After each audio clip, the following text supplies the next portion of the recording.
से हम चैप्टर चालू करेंगे real estate regulations and development law. ठीक है, रेरा कभी सुना है? इससे पहले मेरे मुंह से भी सुना होगा और इन जनरल भी। रियल एस्टेट रेगुलेटरी अथॉरिटी होती है, ठीक है, उसको हम रेरा बोलते हैं। ये एक स्टेट मैटर होता है, ठीक है। मतलब हर स्टेट का अपना एक रेरा है, हर स्टेट की अपनी एक रेगुलेटरी है, हर स्टेट की अपनी एक अथॉरिटी है। अब ये रियल एस्टेट क्या है अगर किसी को नहीं पता हो तो प्रॉपर्टीज, लैंड, इमूवेबल प्रॉपर्टी। अब इसकी रिक्वायरमेंट क्यों पड़ी हमको? जो ये रियल एस्टेट की बात कर रहे हैं, इसके लिए हमें एक लॉ की जरूरत क्यों पड़ी? मैम हम लैंड में डील कर सकते हैं कैसे भी, क्योंकि लोग लैंड की प्राइस अपने हिसाब से मैनिपुलेट कर रहे थे।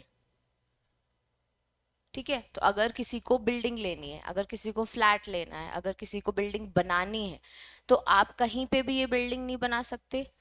किसी भी एरिया में आप फ्लैट कंस्ट्रक्ट नहीं कर सकते, किसी भी एरिया में आप लैंड की सेलिंग और डीलिंग इन लैंड नहीं कर सकते। अगर आपको करनी है तो किस प्राइस पे करनी है, ये सब इस रेरा अथॉरिटी के अंडर कवर होता है। ठीक है, तो अगर आप इन चीज़ों में डील करते हो, जो एजेंट्स होते हैं जो आपको प्रॉपर्टीज दिलाते हैं, या खुद जो पर्सन होते हैं जो बिल्डिंग बनाते हैं फिर फ्लैट्स बेचते हैं, उनको रेरा के अंदर अपना रजिस्ट्रेशन कराना मैंडेटरी है। तो हर चीज का जब तक आपको सर्टिफिकेट नहीं मिलेगा तब तक आप उसमें डील नहीं कर सकते। तो ये हमें अथॉरिटी लगी थी ताकि लोग प्राइस मैनिपुलेशन नहीं कर सके। दूसरा, लैंड जो वेकेंट है, जो शायद किसी का नहीं है, वो गवर्नमेंट का है, ठीक है, और लैंड अगर किसी और का है तो उसको अगर बेचना है तो किस एक प्राइस रेंज में बेच सकता है, तो आज की डेट में मार्केट वैल्यू क्या है, ये चेक करते हुए, तो ये सारा कुछ रजिस्ट्रेशन अंडर रेरा कवर होता है। एक टीपी एक्ट भी पढ़ा है हमने, transfer of property act, that is completely a different act. ठीक है, यहाँ पे हम बात कर रहे हैं जब बिल्डिंग्स कंस्ट्रक्ट होती हैं या लैंड की सेलिंग होती है, वहां पे आपकी ओन्ड लैंड होती है, आप उसको बेचने की बात करते हो। वो यहाँ पे आप बिल्डिंग बनाते जाते हो, प्लॉट कटते हैं, बहुत बड़ा एकड़ खरीदते हो, फिर प्लॉट कट के बेचते हो, वो सब रेरा के अंदर कवर होता है। ठीक है,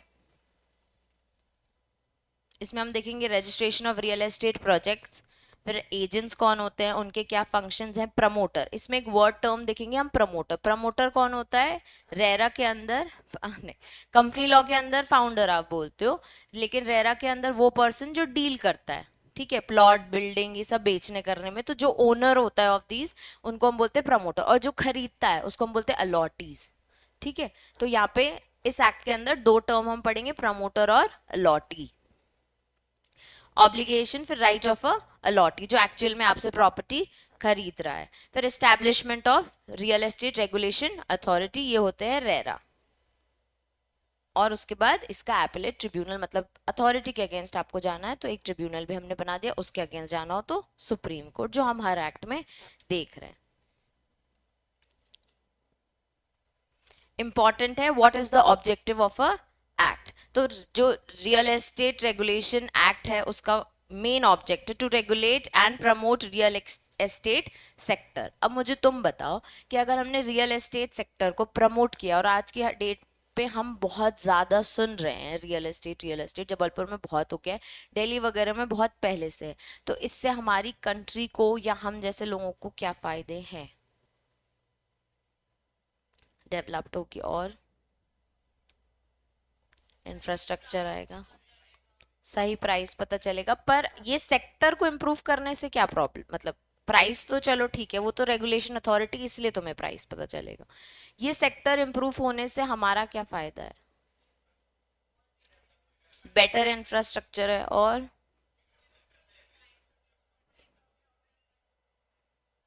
ठीक है, अब जो प्लॉट कटा है उसमें तो कोई डिजाइन नहीं है, इतनी लैंड है उसमें प्लॉट कटा हुआ है, उसमें कोई डिजाइन नहीं है, आप अपना प्लॉट खरीदो, तो उससे क्या फायदे हैं?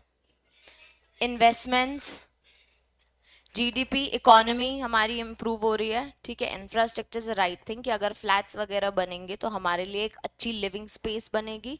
ठीक है, तो डेवलप्ड स्पेस मिलेगी हमको। ठीक है, हम जो अगर कोई लोग झोपड़पट्टी में रह रहे हैं and they have lot of money कि वो ये सब खरीद सके। अब पहले इनके रेट्स नॉमिनल थे, आज की डेट में करोर्स में मिल रहे हैं। ठीक है, everybody can not afford it, but अगर वो करोर्स में मिल रहा है तो उससे हमारी कंट्री का बहुत फायदा हो रहा है, क्योंकि हमारी कंट्री में बहुत ज्यादा पैसा रिवॉल्व हो रहा है। आज की डेट में एक प्लॉट आप खरीदो तो आई गेस 13-14 लाख का आपको मिल जाएगा, बट कमिंग ईयर्स में उसकी प्राइस कब 2 करोड़ हो जाएगी आपको नहीं पता चलेगा, बिकॉज मार्केट में रियल एस्टेट के रेट्स बहुत ज्यादा फ्लक्चुएट होते हैं।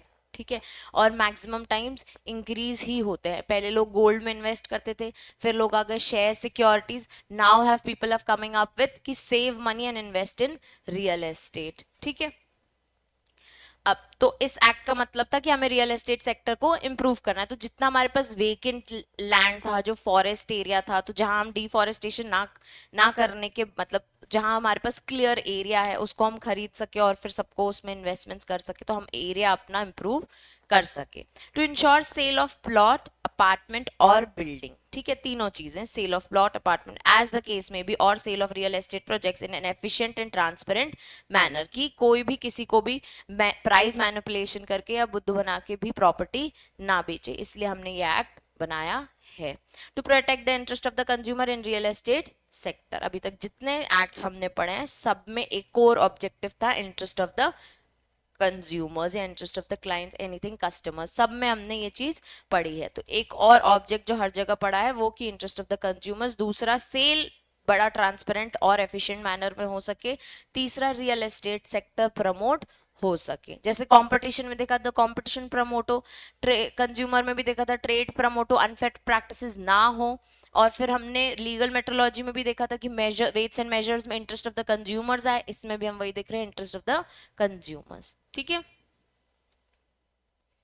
एक केस आया था new take promoter developer private limited versus state of UP and others. ये जो ORS है इसका मतलब अदर्स होता है, अगर इंटरप्रिटेशन ऑफ स्टैट्यूट याद हो तो उसमें अपन ने ये पढ़ा है। ठीक है, ये केस यहां से पढ़ना स्टार्ट करो, पलक।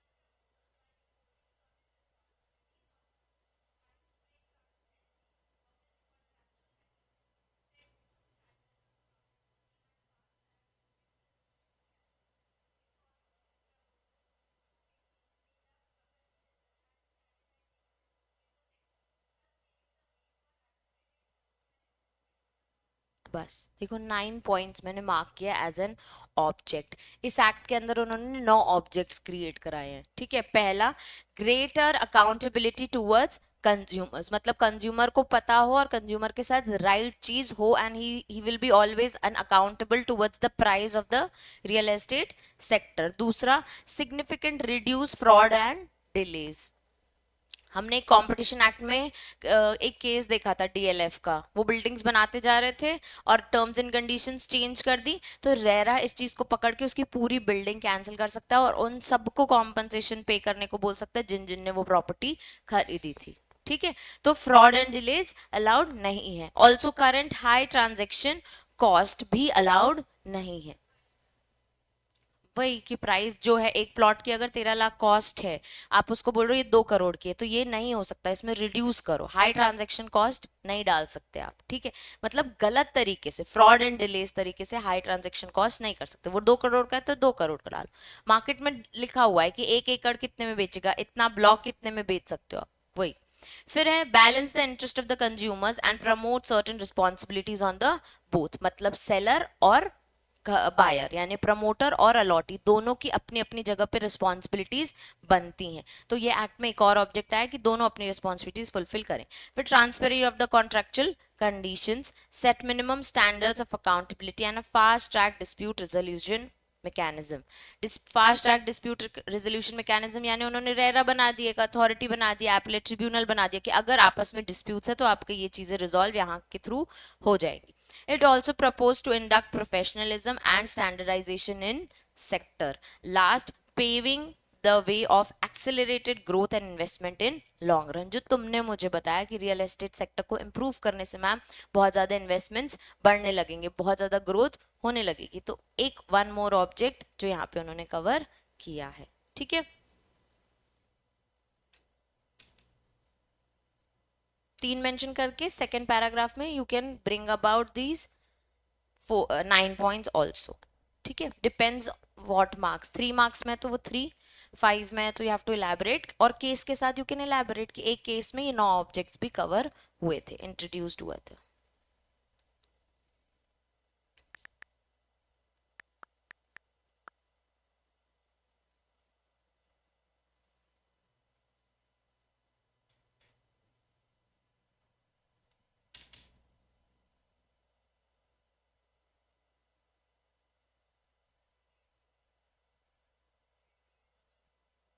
प्रॉपर्टी है वो भी, रेरा थोड़ी है, वो एक कमर्शियल प्रॉपर्टी है जेडीए, जहाँ जिसके पास बहुत सारी properties, he is a promoter basically.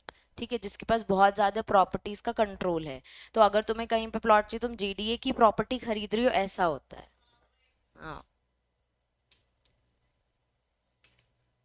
हाँ, इसके अंदर वही है ना, खूब सारे प्रमोटर्स में दिखा रही हो एक, इसके अंदर रजिस्ट्रेशन होते हैं, लोगों की लिस्ट आएगी, डिफॉल्टेड लिस्ट आएगी।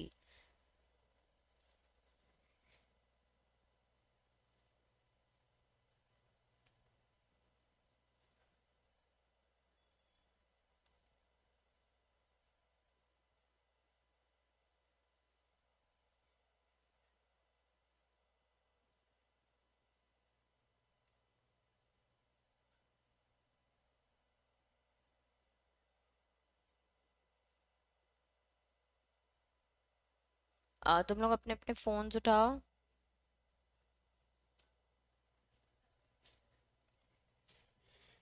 क्या? सैड। रेरा एमपी लिखना, बी में वाईफाई नहीं चल रहा है।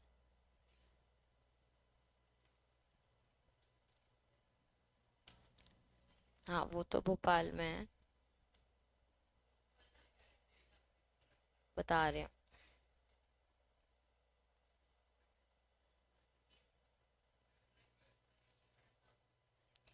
पहली वेबसाइट दिख रही है, पंजी परियोजना जो भी है, ठीक है।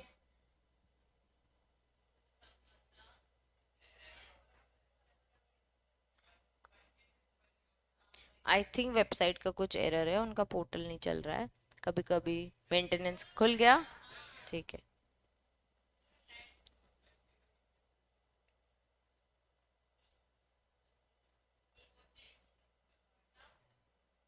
देखो, उसमें नीचे project type select the district, ठीक है। उसके बाद नीचे, जस्ट नीचे देखो, बहुत बड़ी लिस्ट है, प्रोजेक्ट का नाम। ठीक है, इसको इंग्लिश भी कर सकते हो यार कहीं से तो। हाँ, आई नो।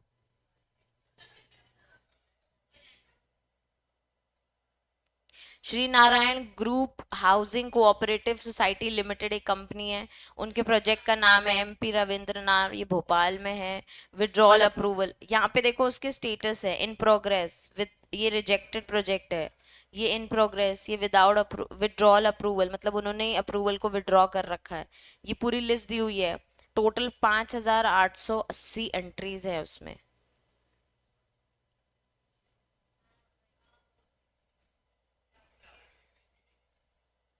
तुम लोगों ने कोई डिस्ट्रिक्ट सिलेक्ट किया है क्या? उसमें जबलपुर डालो।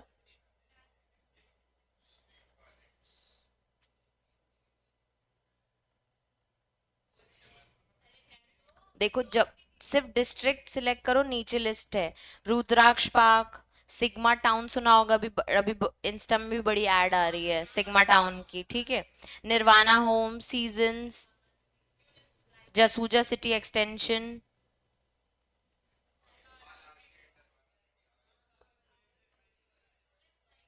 ट्यूलिप सुना होगा, मुस्कान पार्क, नविका मॉल, 11 आयुषी। ये सारे प्रोजेक्ट्स की डिटेल्स उन्होंने दी हुई है, मतलब हर प्रोजेक्ट का यहाँ रजिस्ट्रेशन होता है।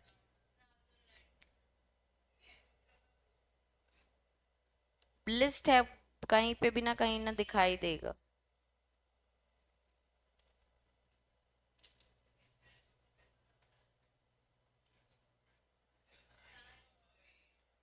ब्रिज।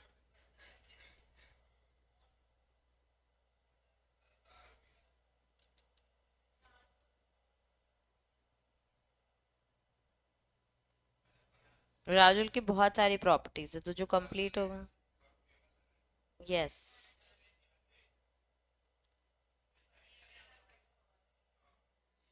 चलो, देख लिया। ये वेबसाइट में प्रोजेक्ट्स है अभी। जब वाईफाई कनेक्ट करा लूंगी तो कल मैं तुम लोगों को प्रमोटर्स और अलॉटीज ये सब की भी लिस्ट दिखाने लग जाऊं, ठीक है। हम्म। वो गवर्नमेंट का है। हाँ, वो अलग से आएगा, अलग अलग लिस्ट होगी उसकी, ठीक है। सबको रजिस्ट्रेशन कराना पड़ता है, सबको, ठीक है। अब ये बात हो रही है प्लॉट, बिल्डिंग और अपार्टमेंट्स की बेसिकली, ठीक है। फ्लाईओवर्स वगैरह सब अलग जाते। अब देखो, इंपॉर्टेंट क्वेश्चन है, what are the salient features of real estate regulation act, ठीक है। इसको इंपॉर्टेंट मार्क करो। पहला देखो, पहले सबसे पहले उनको एक अथॉरिटी क्रिएट करनी है, ठीक है। सबसे पहला, establish real estate regulatory authority for regulation and promotion of real estate sector, ठीक है।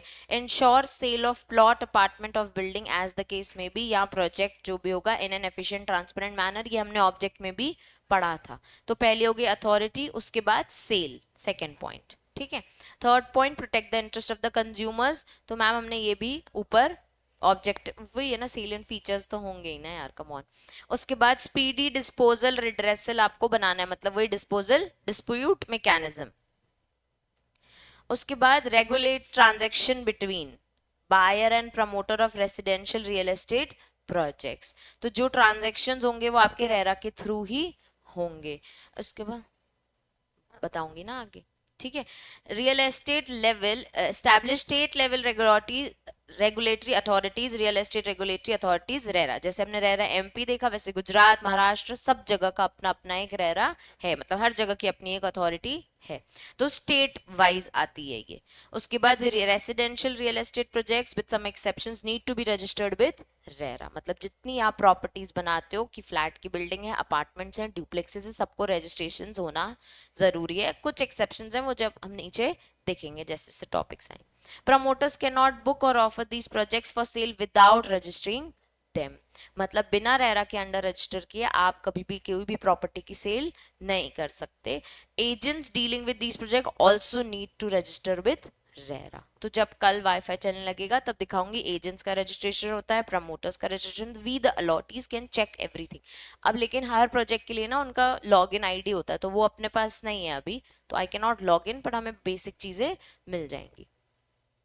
registration of the project, the promoter must upload details of the project on the website of the RERA. अब जब एक एक building बन रही है, ठीक है, हम सब एक बिल्डिंग बना रहे हैं, हम सब प्रमोटर्स हैं, ठीक है। क्या हुआ? हाँ, ठीक है। जब हम एक बिल्डिंग बना रहे हैं, ठीक है, ये हमने ए ब्लॉक बनाया, ये हमने बी ब्लॉक बनाया, ठीक है। अब ये बनाने से पहले जब मैं प्लॉट ही देख रही हूँ कि मुझे यहाँ पे एक बिल्डिंग बनानी है, मुझे रेरा के अंदर रजिस्ट्रेशन कराना है। अब मुझे बीइंग प्रमोटर कराना है, मेरा प्रोजेक्ट का रजिस्ट्रेशन होगा दूसरा।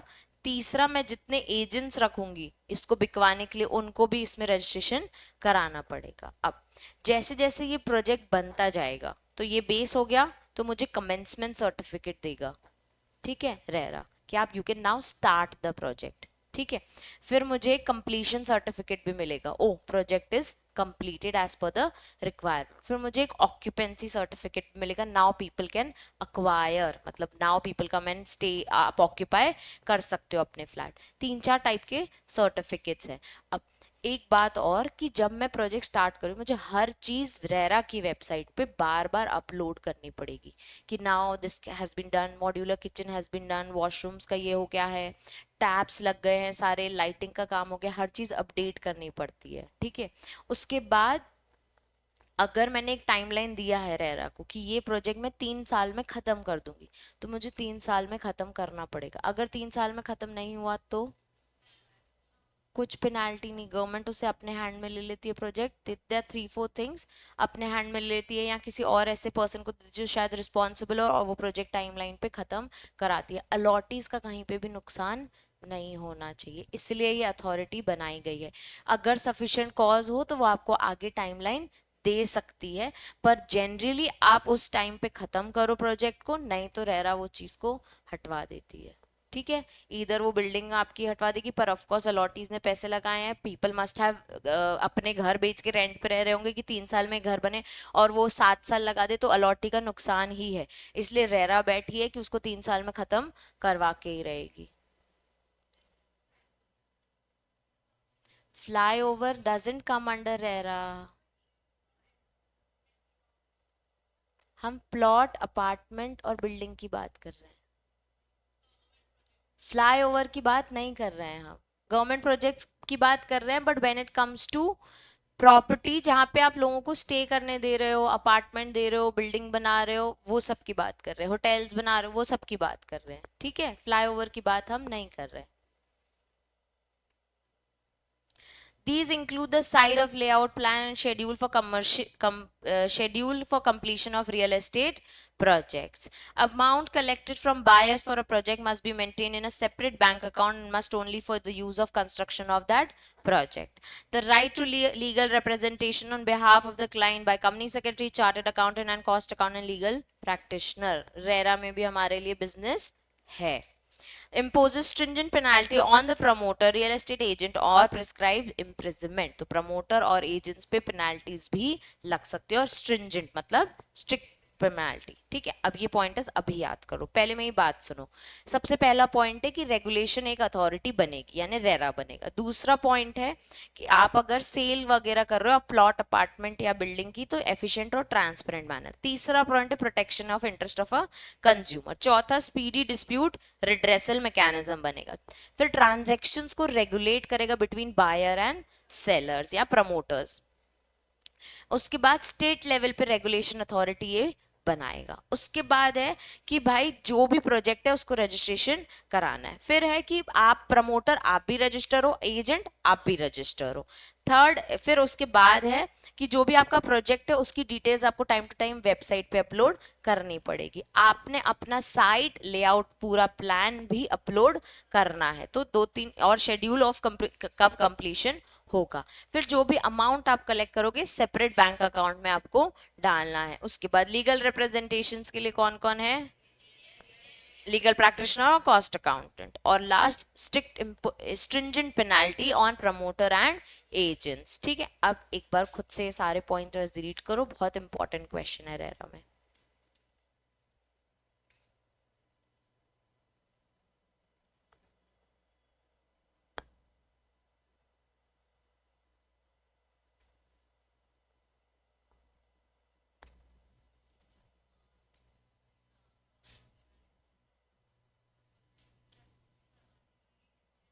वो फिर टीपी एक्ट के अंदर है, ट्रांसफर ऑफ प्रॉपर्टी। एक रजिस्ट्रेशन एक्ट भी हमने पढ़ा है जो जिगल में होगा, उसमें भी है कि आप जब प्रॉपर्टी करो तो आपको रजिस्ट्रेशन कराना है। वो रजिस्ट्री वाला रजिस्ट्रेशन एक्ट के अंदर है।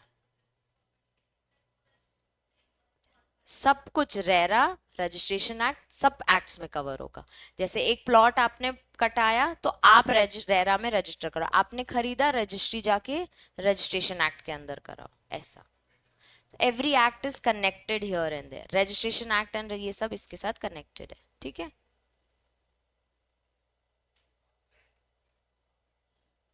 हाँ वो सब भी कराएंगे। कुछ एक्सेप्शंस हैं बस, ओन्ड प्रॉपर्टी हो तो कैसे, मतलब दादा बाबा की जमीनें हैं जो शुरू में नहीं हुई थी।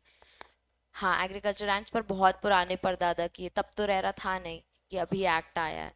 तो कुछ एक्सेप्शंस हैं कि उनको कैसे कवर करना है, वो आके दोबारा रजिस्ट्रेशन कराएंगे कि नहीं। पर अगर वो प्लॉटिंग करा रहे हैं तो इसमें कराना पड़ेगा। बेचने की बात करोगे तो आओ रेरा के अंदर। ठीक है, उसके बिना सेल नहीं हो सकती। Right to legal representation, promoter और अलॉटी के बीच में झगड़ा हो गया है। ठीक है, तो प्रमोटर क्या है, प्रॉपर्टी बेच रहा है, अलॉटी क्या है, प्रॉपर्टी खरीद रहा है। तो कोई भी दोनों के बिहाफ में कोर्ट में अपियर हो सकता है, CS कॉस्ट अकाउंटेंट। ठीक है, क्लियर है सबको पॉइंटर्स? इजी है ये आंसर। चलो, नेक्स्ट टॉपिक है एडवांटेजेस ऑफ रेरा। ये जो एक्ट आया है इसका क्या एडवांटेज है? पहला इन्होंने दिया इंक्रीज FDI, मतलब कि अगर आपका रियल एस्टेट बढ़ेगा तो बाहर से आपको बहुत पैसा मिलेगा। तो बहुत सारे फॉरेनर्स हमारे इंडिया में आके प्रॉपर्टीज खरीद के जाते हैं, बिकॉज दे नो कि इसमें इंडियन करेंसी बहुत इम्प्रूव होगी, और इंडियन करेंसी वैसे भी उनकी करेंसी से महंगी ही है, तो उनको तो ज्यादा पैसा मिलना ही है इससे। तो हमारे पास फॉरेन करेंसी बहुत ज्यादा कलेक्ट हो जाती है, और हमारे लिए बहुत इंपॉर्टेंट है, ठीक है, कि we should have a lot of FDI, क्योंकि हम भी इंपोर्ट एक्सपोर्ट में डील करते हैं, तो हमारे पास फॉरेन करेंसी होगी, तो हमें बार बार ना ज्यादा प्राइस पे करने की जरूरत नहीं पड़ेगी, ठीक है। दूसरा कस्टमर मैनेजमेंट, मतलब जो लोग प्लॉट अपार्टमेंट या बिल्डिंग में इन्वेस्ट कर रहे हैं या खरीदने की कोशिश कर रहे हैं जो रहने के लिए, तो उनका मैनेजमेंट बड़ा ही अच्छी तरीके से हो जाता है if you have a RERA in your state. Timely completion of a project, अगर 3 साल बोला है तो 3 साल में वो खत्म होके ही रहेगा, क्योंकि आप रेरा के अंदर रजिस्टर्ड मैनेजरी है। प्रोजेक्ट प्लानिंग, जब आप अपना साइट का लेआउट प्लान उसी हिसाब से बनाओगे कि 3 साल में इसको खत्म करो, तो आपकी प्लानिंग परफेक्ट हो जाएगी। ट्रांसपेरेंसी, हर जगह देखा कि सेल ट्रांसपेरेंट और एफिशिएंट मैनर में होनी चाहिए। और रिडक्शन इन लिटिगेशन, अगर रेरा के अंदर हो तो इट देयर आर चांसेस कि केसेस कम हो जाते हैं, ठीक है। लिटिगेशन यानी फाइलिंग्स जो भी होती है, ठीक है, जो कोर्ट के अंदर होता है वो कम हो जाता है, क्योंकि ऑलरेडी हमने इतना परफेक्ट एक्ट बनाया हुआ है कि आप आओ, रजिस्ट्रेशन कराओ, टाइम टू टाइम वेबसाइट में चीजें अपलोड करो, शेड्यूल करो अपना कब प्लान खत्म करोगे, उसके बाद उसको टाइमली खत्म करो और उस राइट प्राइस पे बेचो। तो ना प्रमोटर को कोई दिक्कत है ना अलॉटी को कोई दिक्कत है, प्रमोटर ने अपना पैसा कमाया, अलॉटी ने अपना फ्लैट अपार्टमेंट खरीदा, ठीक है। तो reduction in litigation there are chances, खत्म नहीं हो रहा है, कम हो रहा है, ठीक है। पहला है एफडीआई बढ़ेगा, दूसरा customer management, timely project completion, project planning, transparency, reduction in litigations, ठीक है। किसी को और कोई डाउट? चलो, हर एक्ट के अंदर सेक्शन 2 में हम पढ़ते डेफिनेशंस, कुछ डेफिनेशंस इस एक्ट के अंदर भी इंपॉर्टेंट है, वो डायरेक्टली पूछ लेंगे कि ये चीज एक्सप्लेन करो, ठीक है। पहला है एडवर्टीजमेंट, सबको पता है एडवर्टीजमेंट्स क्या होता है, इधर पे भी उसका मतलब वही है, पेपर में ऐड आती है, बड़ी सी बिल्डिंग की बनने की ऐड आती है, अभी तक बिल्डिंग बनी नहीं है, पर जो उनका लेआउट होता है कि ऐसा हमारा बिल्डिंग दिखेगा, जैसे अभी हमने सिग्मा टाउन का देखा है, वो पहले से ही पेपर में ऐड आ गई थी कि इस तरीके के हम डुप्लेक्सेस बना रहे हैं, ठीक है। तो advertisement means any document described issued as advertisement through the medium, or includes notice, circular, other documents, publicity in any form informing persons about the real estate projects, or offering or a sale of plot, building or apartment, or inviting persons to purchase in any manner such as plot, building, apartment, to make advance or deposit for such purposes. आप लोगों को invite कर रहे हो कि आओ advance करो, अपने टोकन अमाउंट दो और बुक करो प्लॉट, अपार्टमेंट या बिल्डिंग, या फिर किसी भी तरीके से आप डिस्क्राइब कर रहे हो, पब्लिश कर रहे हो कि ये बिल्डिंग आगे आने वाली है, चाहे नोटिस करा रहे हो चाहे सर्कुलर करा रहे हो, सब कुछ कहाँ कवर होता है, एडवर्टीजमेंट की डेफिनेशन।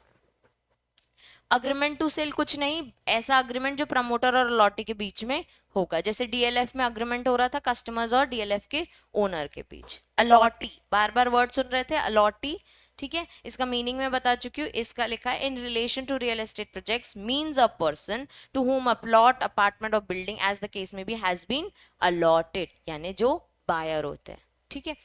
वेदर फ्री होल्ड और लीज होल्ड अदरवाइज, अच्छा फ्री होल्ड और लीज होल्ड यानी फ्री होल्ड यानी आपने खरीद लिया, लीज यानी 5 साल यानी तो रेंट पे आपने लिया, otherwise transferred by the promoter includes a person who subsequently acquires the said allotment through sale, transfer or otherwise, but does not include a person to whom as the case may be is given on rent. मतलब rent वाले लोग RERA में आके बार बार register नहीं कराते, they are not called as allottees. एक flat पे rent लिया तो वो थोड़ी रेरा में जाके रजिस्टर कराएंगे, ठीक है। बाकी आप लीज पे ले रहे हो, फ्री होल्ड ले रहे हो, या फिर खरीद रहे हो या खरीदने के बाद आगे बेचोगे, वो सब अलॉटीज में कवर हो जाते हैं, ठीक है। अपार्टमेंट, अपार्टमेंट सबको वैसे पता होगा, ठीक है, पर डेफिनेशन के लिए इंग्लिश में कैसे लिखा है वो हम देख लेते हैं। वेदर कॉल्ड अ ब्लॉक या चेम्बर या ड्वेलिंग यूनिट, ड्वेलिंग यूनिट मैंने पहले भी बताया, ड्वेलिंग हाउस जहाँ पे एक रेसिडेंस है, वहीं पे आपको ऑफिस भी है, वहीं पे आपका पार्क भी है, वहीं पे आपकी पार्किंग एरिया भी है, सब कुछ जहाँ ड्वेलिंग हाउस, या कोई शॉप भी है आपकी, स्टोर है कोई और सा, इसको हम ड्वेलिंग हाउस, ड्वेलिंग यूनिट बोलते हैं, ठीक है। फ्लैट है, कोई ऑफिस है, शोरूम है, शॉप है, गोडाउन, प्रेमाइसेस, सूट, टेनेंटमेंट यूनिट, ये लोग सब कुछ कहाँ कवर कर रहे हैं, अपार्टमेंट में। अब मैं तुमको एक और चीज बताती हूँ, जैसे एक प्रॉपर्टी बनती है, ठीक है, यहाँ पे लोग बोलते हैं हमारी ना बिल्डिंगें रहेंगी, यहाँ पे हमारे शॉप्स रहेंगे, ठीक है। अब वो क्या करते हैं, जो शॉप्स हैं वो छोटे छोटे बनाते हैं 200-300 स्क्वायर फीट के, ठीक है, और जो बिल्डिंग्स हैं वो अच्छी खासी बड़ी बड़ी बनाते हैं, जहाँ पे एक ही फ्लोर पे 4 फ्लैट आपको मिल सके, 6 फ्लैट मिल सके, ठीक है। अब ये 200 स्क्वायर फीट के हो जाते हैं, ये कुछ 1800-1500 के ऊपर स्क्वायर फीट हो जाते हैं, ठीक है। अब ये इसको नाम दे देते हैं कि यहाँ पे लोग आके अपनी शॉप खोल सकते हैं, वाइन शॉप खोल सकते हैं, किराने की दुकान। तो ऐसा होता है, बिल्डिंग होती है, नीचे दुकानें होती हैं, ठीक है। कई जगह पे यहीं पे ही क्लिनिक्स भी होते हैं, ठीक है, तो किसी ना किसी का क्लिनिक हो गया, यहीं पे एडवोकेट्स के ऑफिस होते हैं, बड़ा बड़ा ब्लैक बोर्ड भी लग रहता है, ऊपर बिल्डिंग होती है, तो वो एडवोकेट का ऑफिस हो गया, चेम्बर भी हो सकता है एडवोकेट का, ठीक है। तो ये चीजों को कंप्लीटली वो कह रहे हैं, चाहे ये शॉप बनाओ, चाहे स्टोर खोलो, चाहे ऑफिस बनाओ, चाहे क्लिनिक बनाओ, ये सब क्या है, अपार्टमेंट है जो नीचे है, ठीक है। तो अपार्टमेंट में वो कह रहे हैं block, chamber, dwelling unit, flat, office, showroom, shop, godown, premise, चाहे उसको गोडाउन बनाओ, चाहे टेनेंटमेंट बनाओ, या कुछ भी, any other name means a separate or self contained part of any immovable property covers under apartment, जिसमें वन और मोर रूम्स हो, एनक्लोज्ड स्पेस हो, located in one or more floors apart there of in a building or a plot or a land, use or intended to use for any residential या commercial use के लिए, ठीक है। कुछ भी difficulty नहीं लिखी है, आगे लिखा हुआ है, चाहे उसको शोरूम बनाओ, गोडाउन बनाओ, बिजनेस, ऑक्यूपेशन, प्रोफेशन, ट्रेड और any other type of ancillary purpose, किसी भी पर्पस के लिए आप उसको क्रिएट करो, उसको हम अपार्टमेंट बोल सकते हैं। अब वो तुमसे डायरेक्टली पूछेगा अपार्टमेंट की डेफिनेशन, ठीक है, तो तुम अपार्टमेंट अपने मन से बताओगे, ऐसा घर जहाँ पे लोग रहते हैं, हम उनके घर जाते हैं, हम उनके यहाँ चाय पीते हैं, वो अपार्टमेंट। ऐसा नहीं है, रेरा के अंदर अपार्टमेंट पूछेगा कि define apartment as as mentioned या as defined under RERA act, ठीक है। तब तुम्हें बताना है block, chamber, flat, office, any movable property या एनक्लोज स्पेसेस, किसी भी पर्पस के लिए यूज हो रहा हो, ठीक है। Building yani any structure or erection or a part of a structure or erection which is intended to be used for residential, commercial purpose, any business, occupation, trade. Just half of the definition of apartment. Carpet area important mark करो, वो randomly पूछ भी चुके हैं carpet area क्या होता है, बता रही हूँ ना।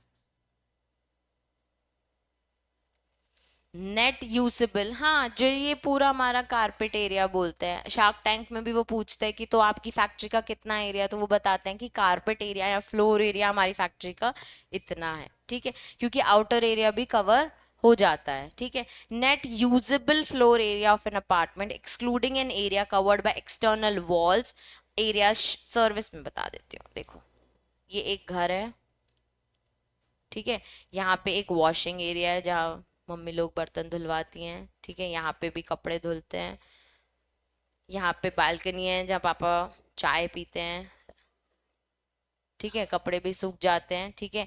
यहाँ पे हमारा पैसेज है, जो लोग एंटर होके पूरा घूम के अंदर आते हैं, ठीक है। ये जो एक्सटर्नल एरियाज हैं, this is not cover under carpet area, ठीक है। Only internal area, floor area को हम बोलते हैं हमारा कारपेट एरिया, ठीक है, क्यों, जो रहने के लिए काम आए, जो अंदर के वॉशरूम, रूम्स, सबको कवर करे, ठीक है।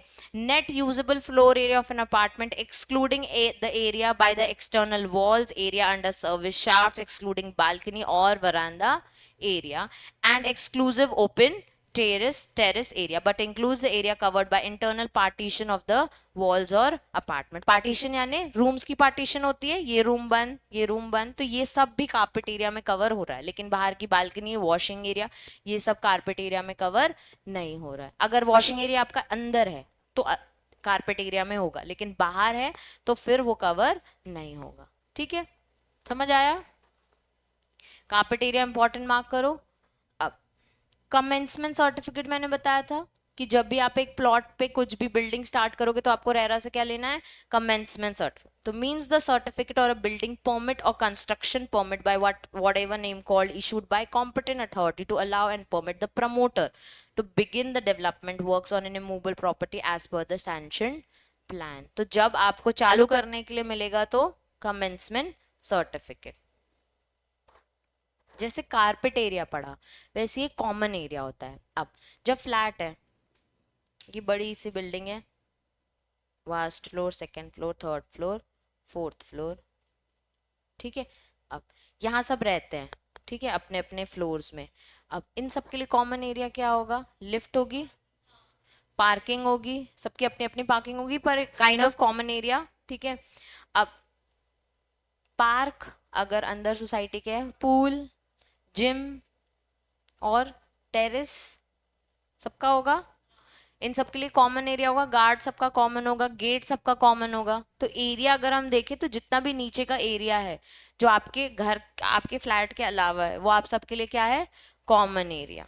तो कॉमन एरिया को उन्होंने डिफाइन किया है, the entire land of the real estate projects where the project is developed, the phase and the registration under the act sought for a phase, the entire land for that phase. यानी building का जो नीचे का पूरा land है वो common area. दूसरा, the staircase, lift, staircase, lift lobbies, मतलब बाहर बैठने का एरिया, जो लिफ्ट के बाहर बैठने का एरिया, तो दैट इज लॉबी, ठीक है। Fire escapes, common entrances and exit building, ये सब क्या हो गए? Common area. The common basement, terrace, park, play area, open parking areas, common storage space, ये आपके क्या हो गए? Common areas. उसके बाद the premises for the lodging of person employed for the management of the property including accommodation for watch, ward staffs or for lodging community service personnel. मैंने ना guard सबका कॉमन हो, तो गार्ड का जो area वो भी सबके लिए क्या होगा? Common area. Installation of central services such as electricity, gas, water, sanitation, air conditioners, incinerating systems, वो water conservation and renewable energy, मतलब कूलर, एसी सब लगाने के लिए जो भी एरिया है वो सबके लिए कॉमन एरिया है। कोई किसी को मना नहीं कर सकता कि एसी का आउटर यहाँ पे नहीं लगा। Water tanks, some motor fans, compressor ducts and all apertures connected with the installation for common use. अगर ऑडिटोरियम है बिल्डिंग के अंदर, ठीक है, वहां पे उन्होंने कोई वाटर टैंक बनाया हुआ है कि सब पानी पी सकते हैं, वहां फैन लगाया हुआ है, एसी लगाया हुआ है, तो वहां सब कोई आके अपनी मीटिंग्स कर सकते हैं। All the community and commercial facilities, यानी कि जो मैंने तुम लोग को जिम, पूल, ये कमर्शियल फैसिलिटीज हैं, ये भी सबके लिए क्या है? Common area. All portions of the project necessary or convenient for its maintenance and safety, वो भी क्या है? कॉमन एरिया, ठीक है। एक बार कॉमन एरिया सब पढ़ लो, इन केस आ गया तो। अभी तक तो नहीं आया है कभी कॉमन एरिया, पर इंपॉर्टेंट है डेफिनेशंस। ठेकेदार यानी एजेंट्स ना, नहीं, कंस्ट्रक्शन जो कराते हैं। हम्म, नहीं नहीं, डिपेंड्स वो कौन से प्रोजेक्ट में, तुम्हारे घर के लिए नहीं। अब वो बिल्डिंग बना रहा है तो फिर उसमें देखना पड़ेगा, ठीक है। नहीं नहीं, नॉट इन रेरा। हाँ, जो बिल्डिंग, हाँ, बिजनेस में, कमर्शियल यूज में जो आए। Sale of plot, land and building.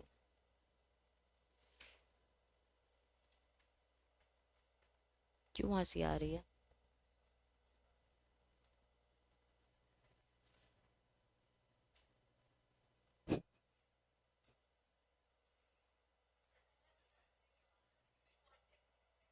वो उसका घर बन रहा है तो उसको हंसी आ रहा है।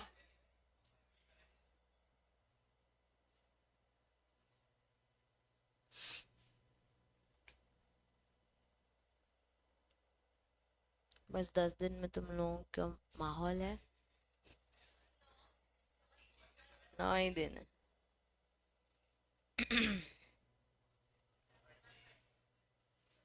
सब मन लगेगा। हाँ यार,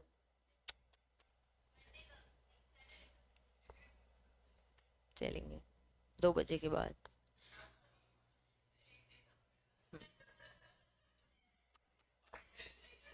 नंदिनी अपना शौहर है, बोली बाकी सब देख लो। चलो, पढ़ लिया कॉमन एरिया सबने? किसी को कहीं पे भी कोई डाउट रह रहा, बोरिंग तो नहीं जा रहा?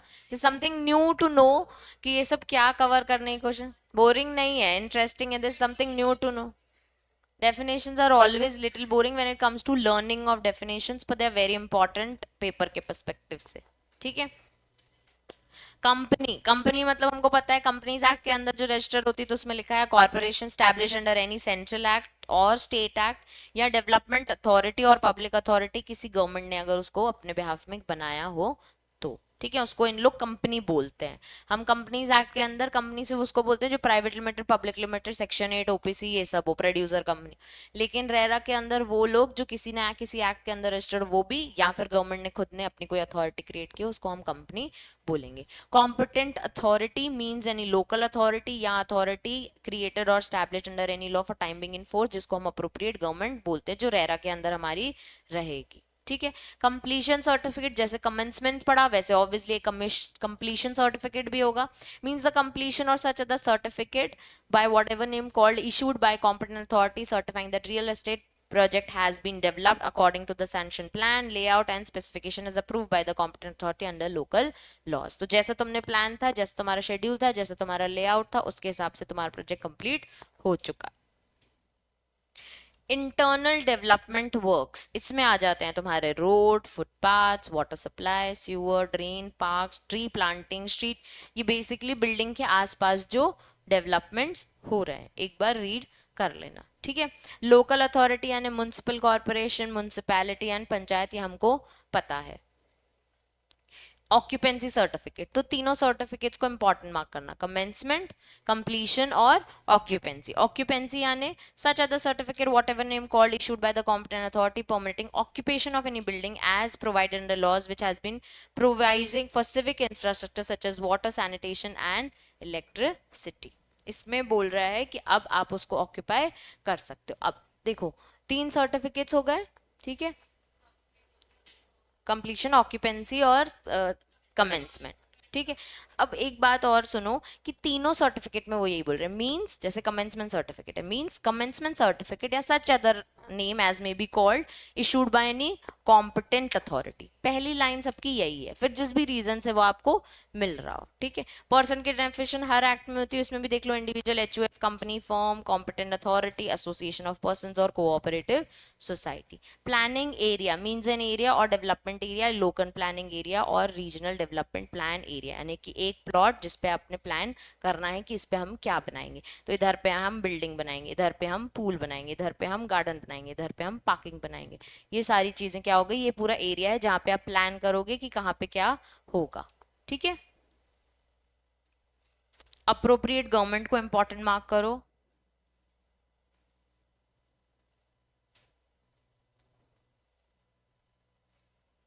यूनियन टेरिटरी विदाउट लेजिस्लेचर, यानी जिसको लीड करने के लिए कोई नहीं है, तो वहां पे कौन है, central government. Union territory of Puducherry यानी पौंडीचेरी पहले बोलते थे, उसकी खुद की जो यूनियन टेरिटरी की गवर्नमेंट होगी, उसके लिए अप्रोप्रिएट गवर्नमेंट वही रहेगी। यूनियन टेरिटरी ऑफ दिल्ली के लिए central ministry of urban development रहेंगे, और स्टेट के लिए स्टेट गवर्नमेंट रहेगी। हमको पता है हर स्टेट की अपनी एक गवर्नमेंट होती है, हर यूनियन टेरिटरी की अपनी एक होती है। तो अगर ऐसी यूनियन टेरिटरी जिसकी अपनी एक गवर्नमेंट नहीं है, उसकी कौन है, सेंट्रल गवर्नमेंट। ऐसी एक यूनियन टेरिटरी यानी पौंडीचेरी की ही सिर्फ गवर्नमेंट है, तो फिर उसकी गवर्नमेंट। और ऐसे अगर दिल्ली का देखें तो दिल्ली के लिए उन्होंने सिर्फ अलग से बनाई है central ministry of urban development. इसके लिए अप्रोप्रिएट गवर्नमेंट ये है। ठीक है।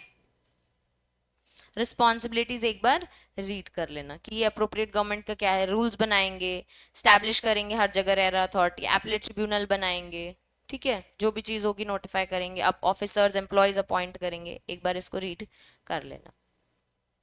अब टॉपिक है registration of real estate projects and registration of real estate agents. ठीक है। अब जब मैंने तुमको बताया कि आपने प्रोजेक्ट बनाना है, तो फिर रजिस्ट्रेशन रेरा के अंडर होगा, तो आपको रेरा में अप्लाई करना पड़ता होगा। ठीक है। रेरा के लिए आपको हम जैसे कंपनी सेक्रेटरीज या सीएस लगेंगे जो रेरा में काम करते हो, तो ये एक्ट करते करते हम शायद अगर सीख जाएं तो हम भी रेरा के रजिस्ट्रेशन करा सकते हैं। अब रेरा के प्रोजेक्ट्स कितने करोड़ों के होते हैं, ठीक है, तो इनके रजिस्ट्रेशन की फीस भी अच्छी खासी होगी। तो हमारे को ये चीज सीखनी पड़ेगी कि रजिस्ट्रेशन कैसे होता है। अभी हमको एक्ट में उन्होंने ये बताया कि कराना पड़ता है, रूल्स में उन्होंने बताया कि कैसे ये होता है। ठीक है। Many developers across India follow a common practice of pre launching a project without securing requisite approvals for the project from local authority. लोग क्या करते हैं, प्री लॉन्च कर लेते हैं और लोकल अथॉरिटीज से या हमारी अप्रोप्रिएट गवर्नमेंट से अप्रूवल नहीं लेते, कॉम्पिटेंट अथॉरिटी से नहीं लेते, और उसको नाम देते हैं सॉफ्ट लॉन्च या प्री लॉन्च। ठीक है। Buyers also get tapped into this opportunity and they get discounted price during the pre-launch period. But if it is from a developer who is unsurplus यानी fraud person है और fly by night operator यानी आज पैसा लेके कल उड़ जाएगा, then it carries a great risk. अब एक अपना प्लॉट है, ठीक है, अपन ने उसकी एक प्री लॉन्च पार्टी रखी है, जो लोग आएंगे उनको प्लॉट में डिस्काउंट, तो ये सारे हमारे प्लॉट्स हैं, तो हम 10 लाख में आपको इतने इतने एरियाज के प्लॉट दे रहे हैं, जबकि मार्केट रेट आज की डेट में क्या है, 13 लाख में, ठीक है, तो आप क्या कर रहे हो, उनका 3 लाख का, जनरली बोल रही हूँ मैं, ठीक है, जनरली बोल रही हूँ कि मार्केट में 13 लाख का एक प्लॉट है, ठीक है, मैं आपको 10 लाख में दे रहा हूँ, और हर एरिया वाइज होता है रेट, मतलब सेम चीज अगर आप नेपर टाउन सिविल लाइंस में जाओगे तो रेट बढ़ता जाएगा, इधर पीछे जाते जाओगे बाईपास के पीछे पीछे पीछे तो रेट कम है वहां पे, ठीक है। Hence, to plug this gap, registration of every project with the regulator has been mandatory before it is launched for sale or for registration. अब मैंने ये लॉन्च कर लिया, ठीक है, प्री लॉन्च बोला, सबको क्या किया, डिस्काउंट दे दिया कि 10 लाख में ले, मेरे को 10-10 लाख मिल गया, एक दो कितने 6 प्लॉट हैं, ठीक है, कितने लाख कमा लिए मैंने, 60 लाख कमा लिए, और फिर भाग गई, तुम सबके पैसे ले, ठीक है, तो अब जब जब 60 लाख मेरे पास आ गए, मैं 60 लाख से कहीं पे प्लॉट खरीद लूं, ठीक है, प्री लॉन्च गया भाड़ में, तुम्हारी पैसे भी गए भाड़ में, सब कुछ तुमको मिला नहीं, ना ही तुम्हारे हाथ में ना प्लॉट आया, एक सड़ा सा पेपर आया होगा जिसको तुम बोलोगे अरे रजिस्ट्रेशन हो गया, रजिस्ट्रेशन हो गया, हमारे बीच अग्रीमेंट हो गया, जिसकी कहीं पे भी लीगल अथॉरिटी लिए वैलिडिटी नहीं है, ठीक है, तो इसके लिए हमने रजिस्ट्रेशन मैंडेटरी कर दिया, प्री लॉन्च करना हो, पोस्ट लॉन्च करना हो, सॉफ्ट करना हो, हार्ड करना हो, हमें कोई मतलब नहीं, रजिस्ट्रेशन कराओ, ठीक है। अब the basic prerequisite is that the developer must have all requisite approvals. Basic चीज है कि अपने required approvals खरीद लो, मतलब commencement certificate और जो भी चीजें हैं वो पहले आपको apply करनी पड़ेगी. The buyer is projected as the project is ring fenced from the vagaries of non-approval or delays in the approval, which are one of the major causes of the delay of the project. जो नए नए terms है, ring fence from the vagaries of non approval, यानी हमने fence लगा दी, fence समझते हो, garden के में वहां बाउंड्री वगैरह लगती है, तो हमने फेंस लगा दी कि अब क्या आप अप्रूवल के अंदर हो, नॉन अप्रूवल, फ्रॉड, डिलेज, ये सबके दायरे के अंदर कवर होते हो, इसमें एंटर आपके नहीं हो सकता if you have registered under RERA, ठीक है। Prior registration, a promoter shall not advertise, market, book, sell or offer for sale or invite person to purchase in any manner any plot, apartment, building as the case may be, या real estate projects in any planning area, ये सबकी definition हमने अब देख ली है, without registering the real estate projects under RERA यानी authority के अंदर, बिना रजिस्ट्रेशन किए आप advertise, market, book, sale, offer for sale, invite या परचेज नहीं कर सकते, ठीक है, क्लियर सबको।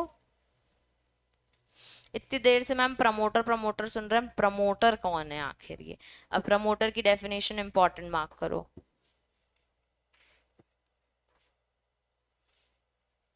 देखो बहुत पूरे एक्ट में ये बच्चे बहुत ही बड़ी डेफिनेशन दी है, पर सिंपली समझो, उन्होंने बस डिफरेंट डिफरेंट नेम्स दिए और बोला है कि जो ये चीज सेल या ट्रांसफर करता है वो कौन होता है, प्रमोटर होता है। देखो पहला है a person who constructs or causes to be constructed an independent building या building consisting of an apartment or converts an existing building or a part thereof into apartments for the purpose of selling or all same of the apartments or other person including his assignees। तो पहला कौन आ गया, construction में, ठीक है, मतलब जो building बना रहा है बेचने के लिए।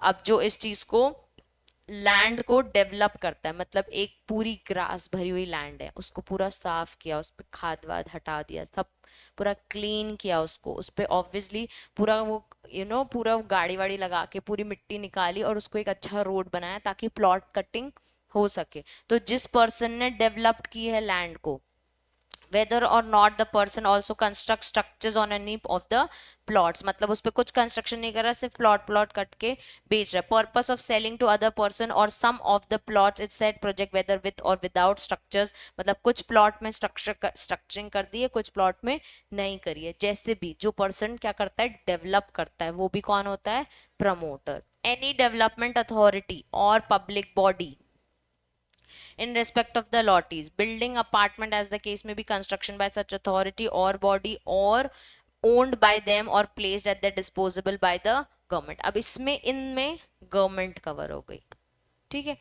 Plot owned by such authority or body placed at the disposal by the government for the purpose of selling or the same of the plot. अभी जो ऊपर पड़ा कंस्ट्रक्शन और development of a land, promoter. दूसरा, जब same चीज selling of building or apartment कौन कर रहा है? गवर्नमेंट कर रहा है. तो एनी पब्लिक अथॉरिटी या एनी बॉडी. फिर apex state level cooperative housing finance society, इसमें सिर्फ इसको मार्क करो.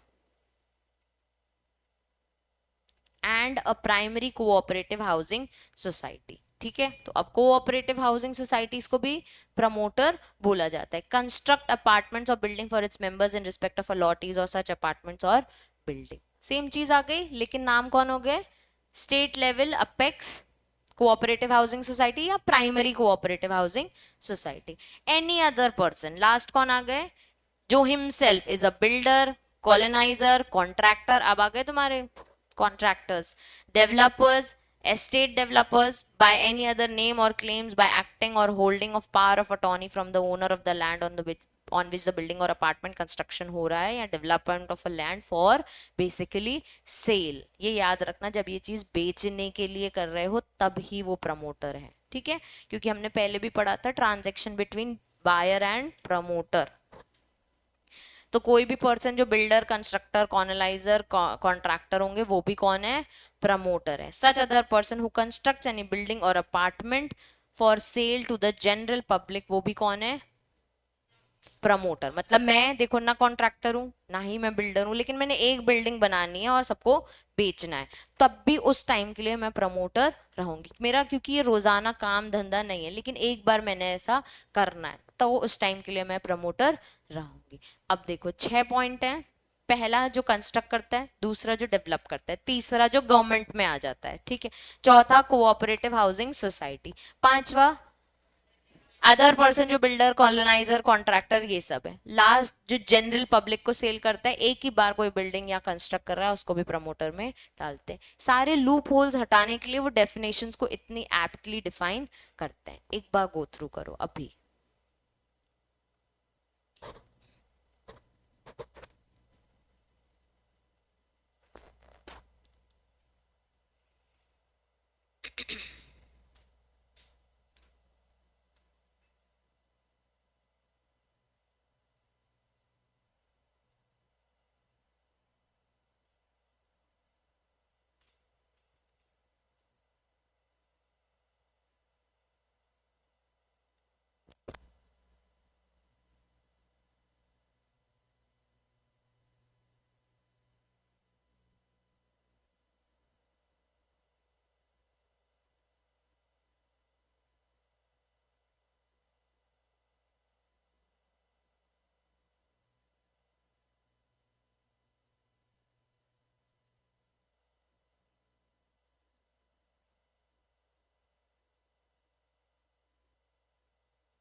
चलो एक बार गो थ्रू करो शुरू से क्या क्या पढ़ा है, ठीक है.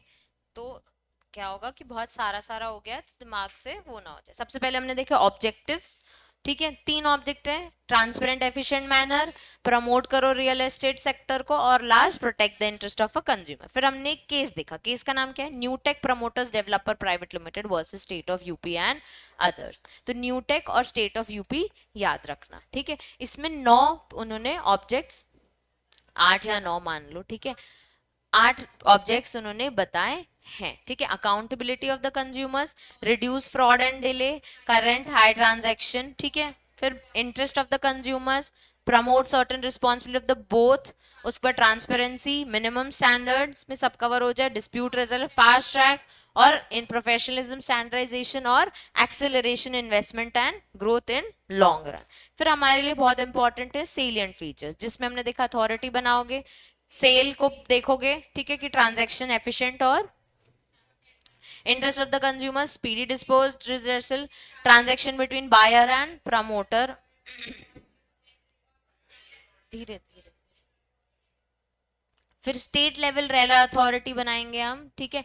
उसके बाद फिर सबको रजिस्ट्रेशन कराना है, तो प्रोजेक्ट्स को रजिस्ट्रेशन कराना है, प्रमोटर को कराना है, एजेंट्स को कराना है। जो भी पैसा आएगा वो सेपरेट बैंक अकाउंट में डालना है, ठीक है। जो भी साइट प्लान शेड्यूल है वो वेबसाइट पे अपलोड करना है। लीगल रिप्रेजेंटेशन के राइट किसके पास है? CS, CS, CWA और लीगल प्रैक्टिशनर। और स्ट्रिंजेंट पेनाल्टी लगेगी प्रमोटर और या फिर एजेंट्स पे अगर कुछ भी गड़बड़ करेंगे। इसके एडवांटेजेस क्या अगर अलग से पूछ लिया जाए तो? Increase FDI, consume customer management, timely completion, project planning, transparency और रिडक्शन इन लिटिगेशन। अब कुछ डेफिनेशंस देखी थी हमने, ठीक है। सबसे पहले अलॉटी, वो पर्सन जिसको हमने कोई प्लॉट, बिल्डिंग, अपार्टमेंट अलॉट किया, ठीक है। अपार्टमेंट में क्या क्या कवर हो गए?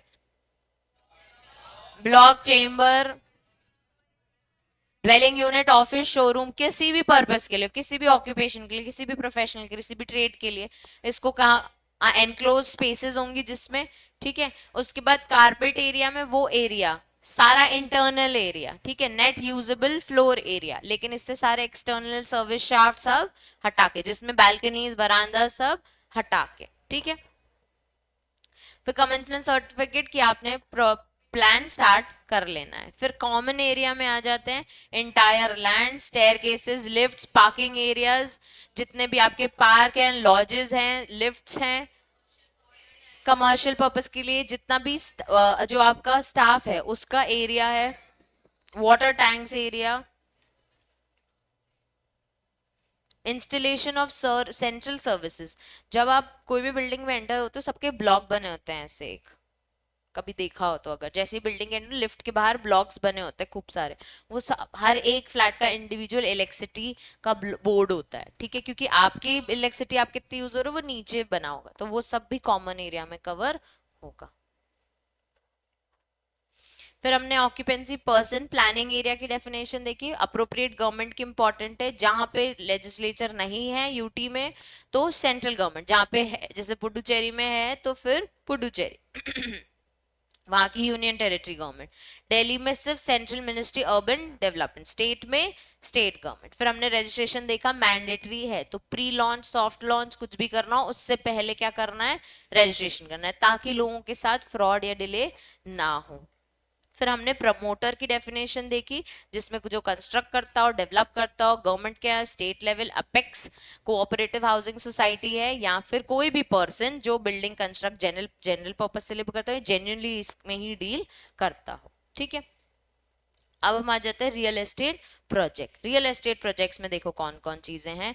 Development of a building, building consisting of apartments, converting an existing building or part into apartments, development of land plots into apartment as the case may be। तो सिर्फ इतने ही लोग रियल एस्टेट प्रोजेक्ट्स में cover हो रहे हैं, building या apartments.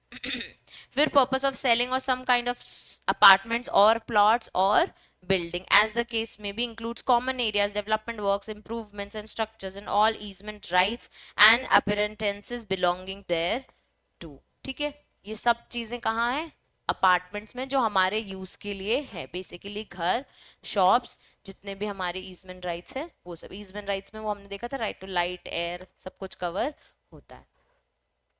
The projects that are ongoing on the date of commencement for which the completion certificate has not been issued, the promoter shall make an application to the authority for registration of the said projects within a period of 3 months from the date of commencement of this act। मतलब कि इस act के बनने से पहले आपकी building का काम चालू हो गया है या आपकी बिल्डिंग का कंप्लीशन भी हो गया है, तो जैसे ये एक्ट आया उसके 3 महीने के अंदर आप अपने लिए कंप्लीशन सर्टिफिकेट लेके रख लो।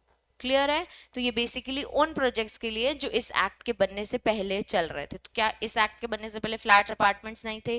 थे। तो वो लोग 3 महीने के अंदर अपना कंप्लीशन सर्टिफिकेट ले ले। हाँ हाँ, लेना ही पड़ेगा, ठीक है।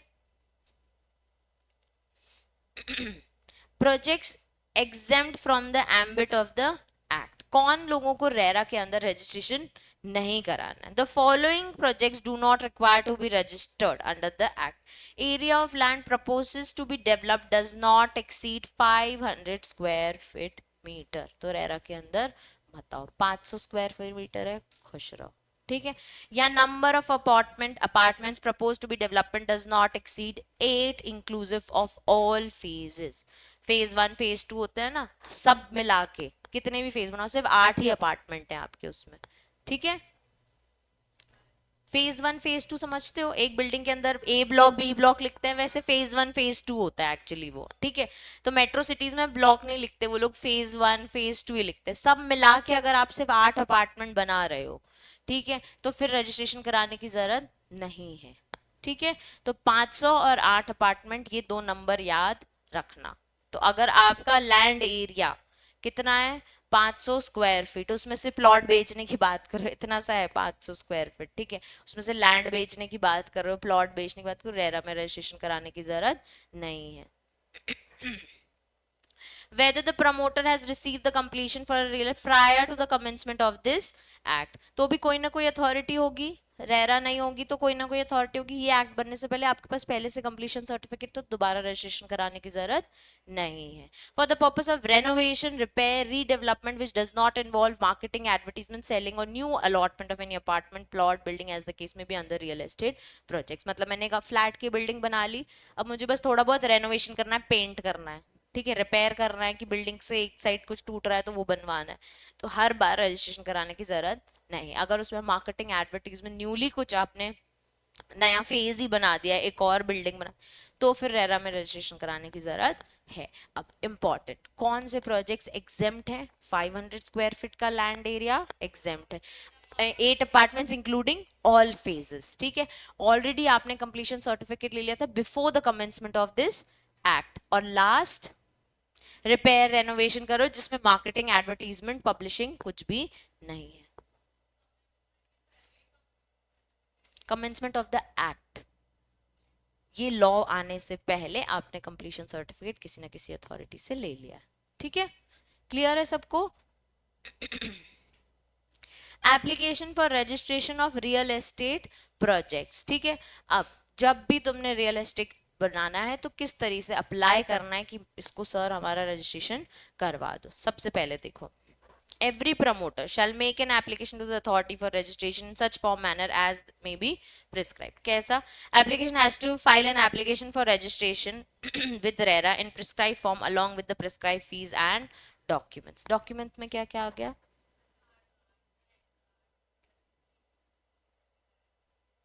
लैंड का पूरा एरिया, उसके पेपर्स जो भी आपकी ओन्ड है तो रजिस्ट्री पेपर्स वगैरह, ठीक है। उसके बाद फिर अगर किसी और से लिए तो उसका एनओसी, नो ऑब्जेक्शन सर्टिफिकेट, आधार पैन, ठीक है, सही बोल रही है वो।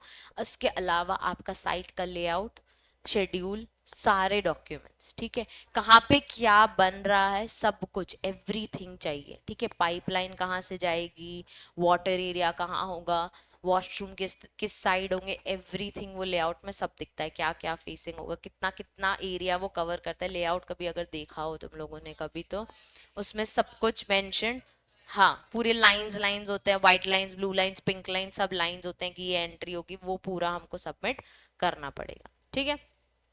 फीस अलग। Application for registration must be either approved or rejected within 30 days from the date of application by RERA. उनको सही लगी आपका बिल्डिंग का प्लान तो अप्रूव, गलत लगा तो रिजेक्ट। अब रिजेक्ट क्यों होगा?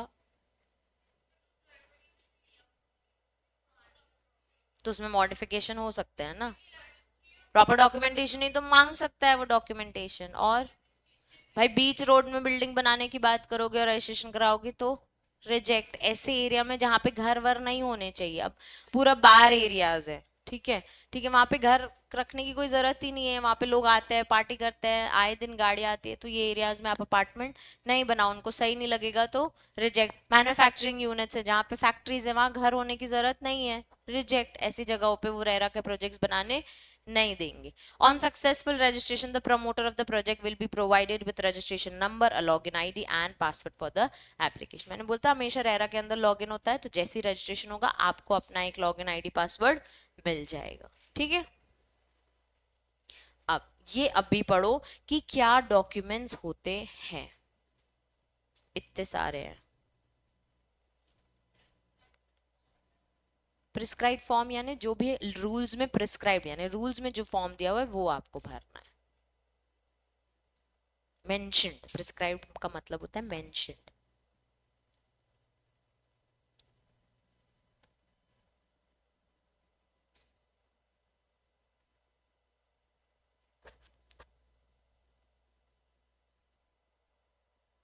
सबका हो गया, मार्किंग्स करें। अगर वो पूछते हैं कि कौन से डॉक्यूमेंट्स लगते हैं विद द एप्लीकेशन, वैसे this is the very rare question, but in case it comes तो हमें पता होना चाहिए, ठीक है।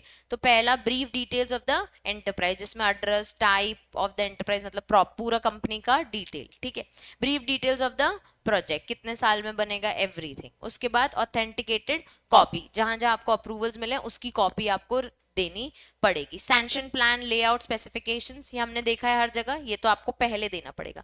प्लान ऑफ डेवलपमेंट यानी पूरा प्रोजेक्ट का प्लान। लोकेशन डिटेल्स देनी पड़ेगी, क्लियर डिमार्केटेशन ऑफ, सबको समझ आ गया, proper square feet, plot area, सब कुछ देना पड़ेगा। Perform of the allotment letter, agreement to sale, conveyance deed. अच्छा, यहाँ पे परफॉर्मा पूछा है। परफॉर्मा यानी कि जब जब आप लोगों के साथ अग्रीमेंट करोगे, जब जब आप लोगों को अपना प्लॉट एरिया अलॉट करोगे, तो किस फॉर्मेट में आपके टर्म्स होंगे वो हमको चाहिए। अभी आपका अग्रीमेंट हुआ नहीं है, आप रजिस्ट्रेशन कराने हैं, उसके बाद लॉन्च करोगे, अब लॉन्च में लोगों के साथ अग्रीमेंट करोगे तो क्या टर्म्स एंड कंडीशंस लिखोगे, वो पूरा फॉर्मेट चाहिए। तो एक अग्रीमेंट का फॉर्मेट कि मिस ए मतलब dash this agreement with between B dash, तो ये दोनों चीजें खाली होनी चाहिए। बाकी सारी चीजें आपके सबके साथ सेम जाएंगी, कितने कितने रेट में दोगे, क्या कब तक दोगे, टर्म्स एंड कंडीशंस, लॉस होगा तो कौन भरेगा, डिस्प्यूट होगा तो कैसे रिजॉल्व होगा, सारी टर्म्स एंड कंडीशंस का हमको परफॉर्मा चाहिए, हमको पूरा फॉर्मेट चाहिए इन सब लेटर्स का, ठीक है। Number and type of the carpet area, carpet area हमको पता है, ठीक है, जिसमें बालकनी वरांडा। तो मेन फ्लोर एरिया जो आप दे रहे हो वो हमको बताओ। Areas of garage for the sale, address of real estate, agents की डिटेल चाहिए, कॉन्ट्रैक्टर, आर्किटेक्ट, स्ट्रक्चरल इंजीनियर, ये सब की डिटेल्स हमको चाहिए अगर आप सेलिंग में हो। उसके बाद डिक्लेरेशंस चाहिए हमको एक एफिडेविट के साथ, जिसमें A B C D points हैं कि टाइटल ऑफ द लैंड क्या दोगे, फ्री फ्रॉम एम, ये हमको बता दो भाई इसमें किसी और का लोन नहीं है, फ्री फ्रॉम एनकम्बरांसेस यानी इसमें सिर्फ कंप्लीटली हमारा हक है, इसमें कोई भी लोन वोन नहीं है। उसके बाद time period which undertake to complete the project, कितने टाइम में हम खत्म कर देंगे, इसका हम डिक्लेरेशन दे दे रहे हैं एक एफिडेविट पे, मतलब लीगल डॉक्यूमेंट दे रहे हैं कि हम इसको 2-3 साल में खत्म कर देंगे। 70% ऑफ द अमाउंट जो हमें एडवांस मिल रहा है वो हम एक सेपरेट बैंक अकाउंट में रखेंगे और उसको कंस्ट्रक्शन यूज करेंगे, इसका हम आपको डिक्लेरेशन देते हैं। Promoter shall withdraw the amount from separate to cover the cost of the project in proportion of the percentage for the completion of the project। अब बैंक अकाउंट से पैसा निकाल सकता है क्योंकि उसको कंस्ट्रक्शन करना है।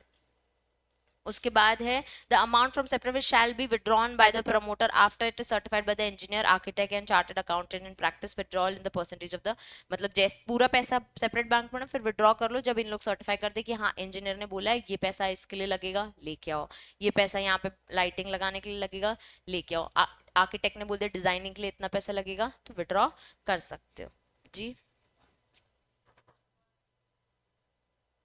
क्या, तो कहाँ सर्टिफिकेट बोला है मैंने,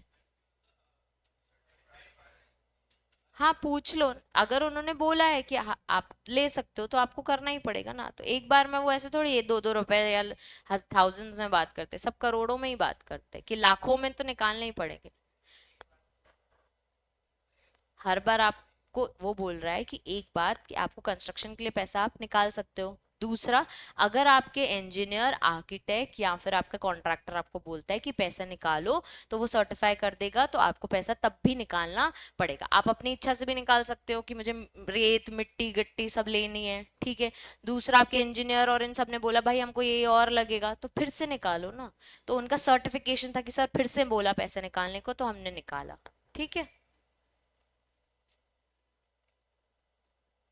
फिर shall all its accounts audited within 6 months from the end of the financial year by the chartered accountant shall produce a statement of accounts certified and signed by the chartered, मतलब अपनी पूरी balance sheet और PNL ready करा लो और audit करा लो और उनसे sign wine करा के रख लो। shall take all the pending approvals on the time, जो भी बची कुची हैं जितनी अदर कोई कॉम्पिटेंट अथॉरिटी से आपको अप्रूवल लेनी थी तो वो भी ले लो। कई बार आपको म्यूनसिपैलिटी से, हर जगह से, नगर निगम से जो जो अप्रूवल्स लेनी है वो सब लेके रख लो। फिर authority shall operationalise a web based online system submitting application for registration projects within 1 period of.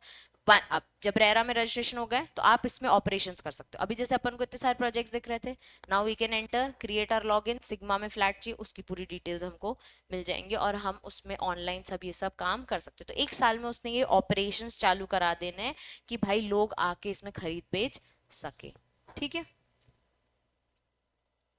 सबको समझ आ गया इतना? अब एक बार ग्रांटिंग ऑफ रजिस्ट्रेशन देख लेते हैं फिर बंद करते हैं। ठीक है, on receipt of an application the authority shall within a period of 30 days, हमारे लिए डेज इंपॉर्टेंट है। ठीक है, grant registration subject to the provision और रेगुलेशंस। तो अब हमको ज्यादा पढ़ने को नहीं, अब सब कुछ रूल बेस आ गया। ठीक है, तो आपको 30 दिन के अंदर रजिस्ट्रेशन सर्टिफिकेट मिल सकता है as per the provisions. A registration number, login ID, password, application for accessing the website of RERA authority and to create a web page, his web page, and fill therein the details of the proposed project. तो आपको सब details मिल जाएंगी और access मिल जाएगा कि आप आके क्या कर सकते हो, अपना वेब पेज बना सकते हो और उसमें डिटेल्स अपलोड कर सकते हो। दूसरा, रिजेक्ट हो जाएगी। ठीक है, तो उसमें क्या होगा, लॉगिन वगैरह कुछ नहीं मिलेगा। Does not conform to the provisions, अगर वो एक्ट रूल्स और रेगुलेशंस के अगेंस्ट है तो हम आपकी एप्लीकेशन क्या कर देंगे, रिजेक्ट कर देंगे। The application shall not be reject unless an opportunity of being heard is given. If the authorities fail to grant the registration or reject the application, दोनों ही नहीं कर पाए, the project shall be deemed to have been registered। मतलब उनने अगर registration नहीं दिया या फिर रिजेक्शन भी नहीं दिया 30 दिन के अंदर, तो हम क्या मान लेंगे, हमारा प्रोजेक्ट क्या हो गया है, रजिस्टर हो गया। An authority shall within a period of 7 days of expiry of the set period of 30 days, 30 दिन के अंदर नहीं दिया, अब 7 दिन के अंदर registration number, login ID, password देना ही पड़ेगा क्योंकि हमने मान लिया हमारा प्रोजेक्ट क्या हो गया है, रजिस्टर्ड हो गया। फिर उसको वही वेब पेज वगैरह और फिल इन द डिटेल्स का एक्सेस आपको देना पड़ेगा। Registration shall be granted for a valid declared period by the promoter till the completion of the phase as the case may be। तो वो सर्टिफिकेट आप तक आपका कब तक है, जब तक आपका प्रोजेक्ट जिंदा है या कंप्लीट नहीं हो जाता। क्लियर है सबको? किसी को कोई डाउट? चलो, extension of registration, revocation of registration हम कल देखेंगे।